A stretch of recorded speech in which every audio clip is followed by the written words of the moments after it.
Welcome friends, and appreciate you joining me. Today we're going to be both comparing and reviewing the CF Moto C Force 400 and the C Force 500. So let's have a look at all their likes and differences and let you know the value that you're getting when you're looking at these machines. So first off, if you are going to be looking at these CF Moto ATVs, you're probably just like me. We're looking in the market, we're looking at something a little bit more of a value, because let's face it, some of the other brands, Honda, Kawasaki, Yamaha, they're getting a little spendy out there. And so I started seeing a lot of these CF Moto machines out ice fishing and out and about. My brother got one, he seemed to like it. Reading a lot of good reviews, and so I decided to check them out for myself. Now, as you might know, CF Moto is a Chinese production company, and they have some sort of agreement with KTM where they manufacture a good number of their motors. I can't talk to that, but research it and you'll see what I mean. This white one here is my daughter Molly's machine. It is a 400cc machine, and it is exactly the same frame and setup, if you will, as their 500 model.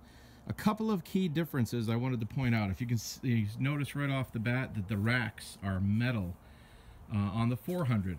Now, they're the same metal racks underneath the plastic guards that are found on the 500, but notably different. The rear lights are also different. Let me put these on. When you fire them up, you can see that these rear lights are just the tails. They're really sharp though.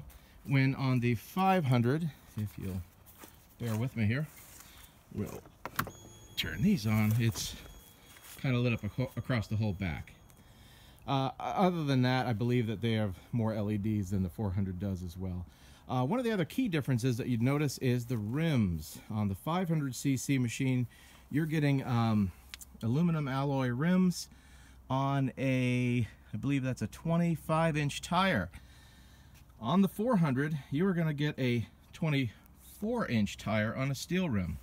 All in all, when these two machines are parked next to each other on flat ground, they're about the same height somehow. So similar suspension and all that. Like I said, the frame and everything is the same. Obviously, the 400 has a slightly smaller motor. Both of them will come with a 2-inch receiver. Mine both did not come with them, and I had to bring them back once the factory finally sent them. No big deal. The dealership took care of that, and that was just fine. One of the other key differences, though, is in the front end. On the 500, you get power steering. Really neat. It's the first machine I've ever had that has it. The 400 does not. And the last major difference is that the 500 is going to come with a winch. I believe it's a 2,500-pound winch, thumb-operated mounts that come all set, and if you're a snow plowing guy like myself, you'll find it a lot easier than using the toggles if you mount your own winch. And the 400 does have a spot in there that looks like it's pretty much designed to put a winch, because again, it's the same front end as this one. And by the way, these 2022 machines, I really like the relook. So this is like this second generation, if you will, for these two smallest class machines that they make. And when I say smallest, it's amazing too, because they are not small at all. When you compare them to like a cheap machine that you'd see at like maybe Bass Pro or something like that, or the Kawasaki makes one, and nothing against those machines, but build quality and pure size of these things. I'm a 240-pound guy, and I can ride this 400 like it's fine. And when I was young, man, boy, the biggest thing out there was a 250cc Honda Big Red in the mid 80s, and so we've come a long way for ATVs. So trust me, they've got just enough power at all. I'm going to try to do a little bit of a GoPro ride around footage with showing how they go around the yard out here, and maybe I'll try to do a run up the road to see what I can get each of these up to a top speed. So stay with and check it out.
last thing that I wanted to mention with these machines that is really one of the overarching reasons that I bought these things.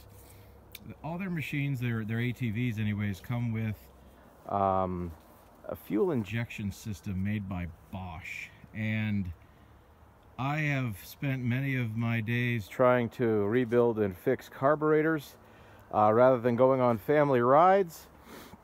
And Bosch fuel injection systems that can take regular fuel with ethanol in it and not worry about it getting gummed up, sold in my mind. Anyways, like I said, I wanted to just mention one of those main factors that kind of played into the reason that we went with these things. And the price difference between these two, I'm going to have to look it up, of what the base price is on the 400 versus the 500. But the 500 is about a $1,000 upgrade, and with that you get the slightly larger wheels that are aluminum rims, the power steering, and the winch that's already mounted and all set. But like I said, $1,000 to get up to a larger motor, power steering, those items, and then the base. My daughter actually wanted the 400 because she did not want power steering on her machine. I was going to get two of the 5s, but she went with that one, and I thought, okay, originally we were looking at this one for the value of it, and quite frankly, I'm happy with both of them.